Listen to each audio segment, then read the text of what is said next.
Hi, and welcome to another episode of General Nerdery. Today I'm going to show you how to connect your Sony television or Blu-ray player to your Wi-Fi network, and what to do when they don't necessarily want to talk to each other. Step 1. Turn on your TV. If the device that you're trying to connect is your Blu-ray player, turn that on too and tune the TV to the appropriate input. Now, using the remote that came with the device that you're trying to connect, go into its menu. Now navigate to Settings, which is usually accompanied by the image of a small toolbox. From there, locate and select Network, and then Network Setup, and then Set up Network Connection. Select Custom, select Wireless Setup, Scan, and then wait while your television or Blu-ray player scans for and locates all the wireless networks that it can find in range. Select your wireless network from the list.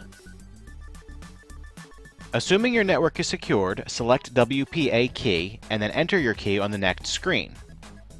If your network is not secured, then you should be able to skip this step, but you should be securing your network. Under IP settings, select Auto. You're most likely not running a proxy server, so select No to this. Now push right to continue. Save and connect.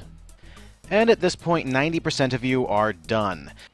For most of you, after 1 or 2 minutes of displaying this screen, the television or Blu-ray player will come back with a new status screen basically saying that everything went fine. And you can exit out of that and you're good to go. However, I happen to know that in this case it is going to fail. The simple fact is that Wi-Fi is quirky, and it seems that certain devices just don't like certain brands of routers. It's not even a knock against the device or the router necessarily, it just seems to be the way it is. Sony televisions, in my experience, don't like Netgear routers. Mitsubishi televisions don't seem to like Buffalo routers, just to cite another example. Thankfully, when these situations come up, you can almost always get it to work by manually configuring the IP settings, so that's what I'll show you how to do now. The first thing we need to do to manually configure our IP settings is to find out what the IP address of our router is. To do this, we need to go to our computer. The method is the same in Windows 7 and Windows Vista.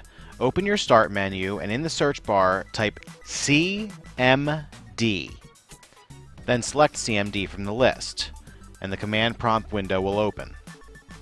In Windows XP and older, select Run from the Start menu and type CMD in the box that appears after that for the same result. If you're running a Debian-based Linux, just open up any old terminal window. In the Windows command prompt, type ipconfig, or in Linux, type ifconfig. Hit enter and you'll be presented with a whole lot of IP information, most of which you don't need. We're just looking for one thing: default gateway. This is the IP address of your router. Write it down, including the dots, and then we're done with the computer. You can close this window and go back to your television.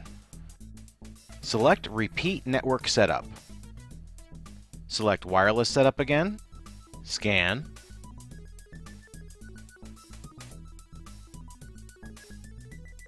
Select your network from the list again. The WPA key information will still be set from our last failed attempt. And here's where we start to change. Under IP address settings, select Manual. And then you'll come to a screen like this. Much of the information will be left blank, or zeros in this case, and what is filled out is largely wrong. I'm going to start by wiping that info out to avoid confusion. Now I'm going to explain to you how to fill this out. For IP address, set the first 3 groups of numbers to be identical to those of your router. In this instance, our router's IP address is 192.168.1.1. So we're going to set these first 3 groups of numbers to be 192.168.1. The last group of numbers can technically be anything from 2 to 255. Normally your router just assigns a device the next available number on the list, but that's part of what's not working here, so we have to do this part ourselves. I suggest randomly picking a number between 100 and 255.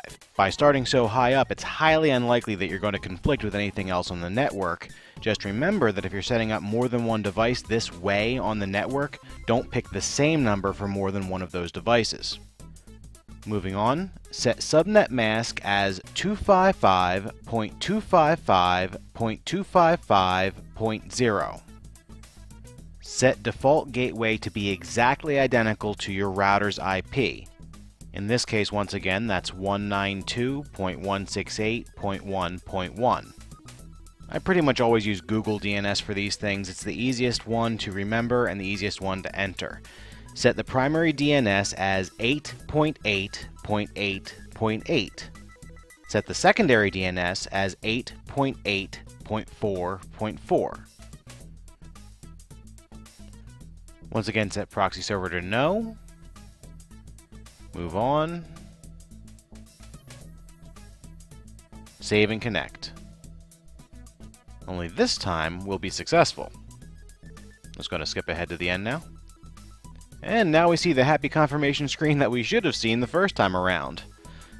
Now you can quit network setup, and we're done. As always, I hope you enjoyed this tutorial, and I hope you find it useful. Please remember to rate, review, and subscribe, and I'll see you next time on General Nerdery.